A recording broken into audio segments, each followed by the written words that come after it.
सुरक्षा के लिहाज से बेहद संवेदनशील इलाका है। यहाँ पर पिछले 18 घंटे से सर्च ऑपरेशन जारी है। कल हमारे 4 जवान शहीद होते हैं, उनकी शहादत का बदला लिया जाएगा। जान लीजिए कि आने वाले 1 से 1.5 महीने में आपको नरेंद्र मोदी की गवर्नमेंट सर्जिकल स्ट्राइक या कुछ उस तरह का एक प्रेसिजन स्ट्राइक जो है वो कर सकती है, या उससे भी आगे एक रिटेलिएशन हो सकता है। कई भाई वीर गति को प्राप्त हो गए। जम्मू एरिया में 5 हमारे भाई भारतीय सेना की वीर गति को प्राप्त हो गए। आज मैं उस ऑपरेशन के बारे में आपको बताऊंगा। कल शाम से आप टेलीविजन पे सुन रहे होंगे, लेकिन इसका इलाज क्या है?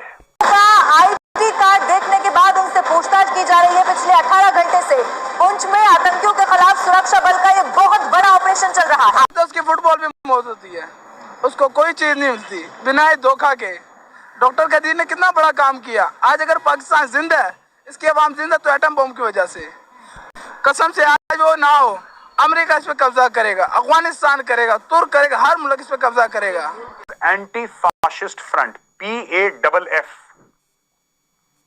इसने क्लेम करी है रिस्पॉन्सिबिलिटी। अब मैं सेक्युलर साउंडिंग जमाते हैं, सेक्युलर साउंडिंग तंजीम है, सेक्युलर साउंडिंग टेररिस्ट आउटफिट। क्यों दोस्तों, मैं थोड़ा सा ना डिप्राइव हो चुके हुए हैं कि इंडिया से जंग, क्या वो जंग हो भी गई तो ये 2-4 दिनों बाद इनके पास असला खत्म हो जाएगा। तो मतलब ये मतलब जो भी है पावर्स जिसके हाथ में भी हैं, जुल्म हुआ में उसके साथ खड़े होना चाहिए।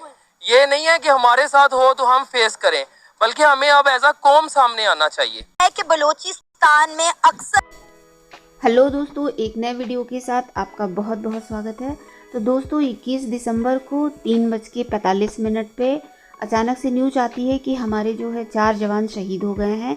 बताया जा रहा है कि रजौरी में जो डेरा की गली है वहाँ पर आर्मी की गाड़ी जो कि आ रही थी और उस पर अचानक से उसे एम्बुश कर दिया गया और उसमें जो है 4 जवान ऑन द स्पॉट जो है हमारे शहादत को प्राप्त हुए और इसी के साथ 3 जवान बहुत ही क्रिटिकल कंडीशन में घायल थे, जिनमें से एक जो है वीरगति को प्राप्त हो गए आज के दिन यानी कि 22 दिसंबर को।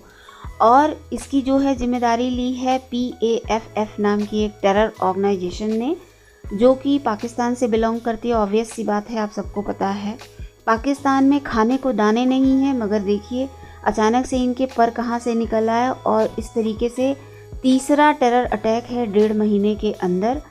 तो देखिए अब इनका क्या होने वाला है। अब तो कुछ न कुछ इनका इलाज करना ही पड़ेगा, या हमारी जो है इंडियन गवर्नमेंट ज़रूर से इनको जब मुंह तोड़ जवाब देगी और जल्दी ही इनका काम तमाम होगा ही होगा। तो आइए चलिए देखते हैं इसी पर। दोस्तों 5 हमारे भाई वीर गति को प्राप्त हो गए। जम्मू एरिया में 5 हमारे भाई भारतीय सेना की वीर गति को प्राप्त हो गए। आज मैं उस ऑपरेशन के बारे में आपको बताऊंगा। कल शाम से आप टेलीविजन पे सुन रहे होंगे, लेकिन इसका इलाज क्या है? ऐसा क्यों हो रहा है बार बार, और मुझे क्या लगता है इसका क्या इलाज है, ये मैं आप तक बातें पहुंचाऊंगा। सबसे पहले बातचीत कर लेते हैं दोस्तों इस ऑपरेशन के बारे में। तो दोस्तों यहाँ पे टेररिस्ट ने एम्बुश करा आर्मी की गाड़ी को डेरा की गली पे। डेरा की गली रजौरी पुंछ डिस्ट्रिक्ट JNK। ये 21 को हुआ, यानी कि कल शाम को 3:45 पे। और एक People's Anti Fascist Front PAFF इसने क्लेम करी है रिस्पॉन्सिबिलिटी। अब मैं आपको जरा बताता हूं PAFF की कहानी। पीपल्स एंटी फाशिस्ट फ्रंट ये पाकिस्तान ने बनाई है सेक्युलर साउंडिंग जमातें, सेक्युलर साउंडिंग तंजीम है, सेक्युलर साउंडिंग टेररिस्ट आउटफिट। क्यों दोस्तों, मैं थोड़ा सा ना इतिहास में जाऊंगा तब आपको पता लगेगा कि ये सब ये पैदा कहां से हो गए। चुन्नू मुन्नू किसने जन्म दिया, क्यों जन्म दिया, इनके नाम ऐसे क्यों है, मैं आपको बताता हूं। बहुत पहले जम्मू और Kashmir liberation front JNK liberation front नाम की एक टेररिस्ट आउटफिट हुआ करती थी कश्मीर में, और वो सबसे पुरानी सबसे पहली थी। उसने बोला कि भाई हम तो कश्मीर को भारत से आजाद करेंगे, और ये जाकर बैठ गए मुजफ्फराबाद में और ये ठां करते थे। वहां पे हर जगह कश्मीर में इनका वायलेंस चलता था। अब नहीं चलता। क्यों? क्योंकि इनमें से 1-2 के दिमाग में यह आया कि यार कश्मीर का जो हिस्सा भारत के पास है, वैसा तो पाकिस्तान के पास भी है जम्मू और कश्मीर का हिस्सा, तो हमें पाकिस्तान से भी मारना चाहिए।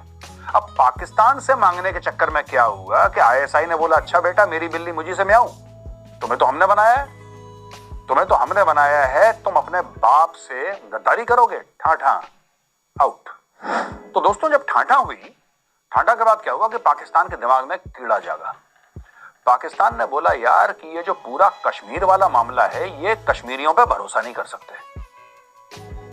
ये पाकिस्तान ने सोचा, तो पाकिस्तान ने बोला कि पैन इस्लामिक हम नाम लेंगे, इस्लामिक नाम लेंगे जिनका कश्मीर से कोई ताल्लुक नहीं है। उससे क्या होगा कि अट्रैक्ट होकर दुनिया भर के मुसलमान आके यहां पे जिहाद लड़ेंगे। ये पाकिस्तान का प्लान था। तब जन्म लिया दोस्तों लश्कर तैयबा, जैश मोहम्मद, हिजबुल मुजाहिदीन, अल्लाह टाइगर्स और फलाना और अल फरान और फलाने ढिमके, दुनिया भर के, मतलब मैं नाम ही नहीं जानता इतने नाम वहां पे पैदा हो गए। इनमें किसी भी आतंकवादी तंजीम में या आतंकवादी गिरोह में किसी का भी नाम के अंदर कश्मीर नहीं था। लश्कर तैयबा के अंदर कश्मीर वर्ड नहीं है, जैश मोहम्मद के अंदर कश्मीर वर्ड नहीं है, हिजबुल मुजाहिदीन के अंदर कश्मीर वर्ड नहीं है, और जो औरतों की मिलिटेंट ऑर्गेनाइजेशन बनाई थी इन्होंने अंद्राबी के अंडर, ठीक है, उसके अंदर भी कश्मीर का नाम नहीं था। उसका नाम भी था दुख्तरान मिल्लत आसिया अंद्राबी की, जिसकी हेड थी। तो दोस्तों ये पाकिस्तान का ये था कि पैन इस्लामिक आइडेंटिटी देते हैं यहां पे टेररिज्म को, तो दुनिया भर के उसमें अफगान भी आएंगे, सुडनी भी आएंगे, और आते भी थे। जब मैं लाइन ऑफ कंट्रोल पे था दोस्तों, 1998-99 की बात कर रहा हूं, जब मैं लाइन ऑफ कंट्रोल पे था तब आते थे। हम लोग रेडियो सेट पे सुनते थे, सूडान भाई, सूडान भाई, सूडान भाई, उसको बोली सूडान भाई रहा, वो सूडान का है।